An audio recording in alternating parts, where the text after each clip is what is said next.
Psalm 90 in verses 3 and 4 continue with a look at a perspective on time. Moses was a man of God for that hour, a prophet who stood as an intimate friend to God, to the God of Israel. And in this psalm, he contrasts man's frailty, the consequences of man's sin, with God's eternity. Verse 3 of 90 reads, "You turn men back into dust and say, 'Return, O children of men.'" Mankind was created to live forever, but by Adam's transgression, the Spirit departed on the day of his rebellion, and the angel of death came to planet Earth, and the corrupt human body returned to dust. Please keep in mind that the soul is eternal, and it will spend an eternity somewhere. We read in Genesis 3:17 through 20, "And he said to Adam, 'Because you listened to your wife's voice and ate from the tree about which I commanded you, do not eat from it. The ground is cursed because of you. You will eat from it by means of painful labor all the days of your life. It will produce thorns and thistles for you, and you will eat the plants of the field. You will eat bread by the sweat of your brow until you return to the ground, since you were taken from it. For you are dust, and you will return to the dust."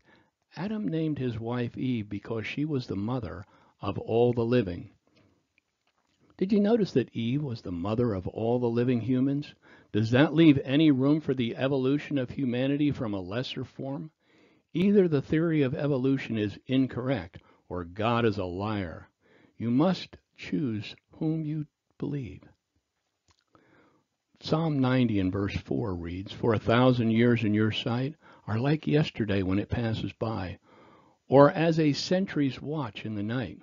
Keep in mind that for God a day is like 1,000 years and only a moment in eternity. But for those of us who live on planet Earth, a day is 24 hours. That is from the Jewish sundown to sundown. God confirms its use to us in the Ten Commandments. God commands in Exodus 20, verses 8 through 10, "Remember the Sabbath day to keep it holy. 6 days thou shalt labor and do all thy work. But the seventh day is the Sabbath of the Lord thy God. In it thou shalt do no work. Thou shalt not thy son, nor thy daughter, thy manservant, thy maidservant, nor the cattle, nor thy stranger that is within thy gates." If the Creator intended humanity to observe a day as 1,000 years, that'd be an awful long work week. A sentry's watch was for 4 hours, for a 4-hour window of time, which, when it passed, is like yesterday. The transition in the text best articulates the inconsequentiality and relative insignificance of those few hours as only moments in the scheme of eternity. Perhaps were we to live as long as Methuselah, almost 1,000 years, in view of eternity, that would be like a soldier's night watch. For mortals, this is a long stretch of time, but look how much activity may be crowded into those 4 hours. We have seen the rise and fall of empires, the glory and obliteration of dynasties, the beginning and the end of elaborate systems of human philosophy, and countless events, all important to our daily lives. But when compared with eternity, these are but a blip on the radar screen of God.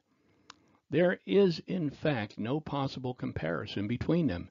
To our eternal God, 1,000 years are as nothing.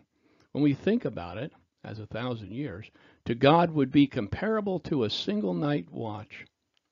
What a human lifetime must seem to be in time to Him.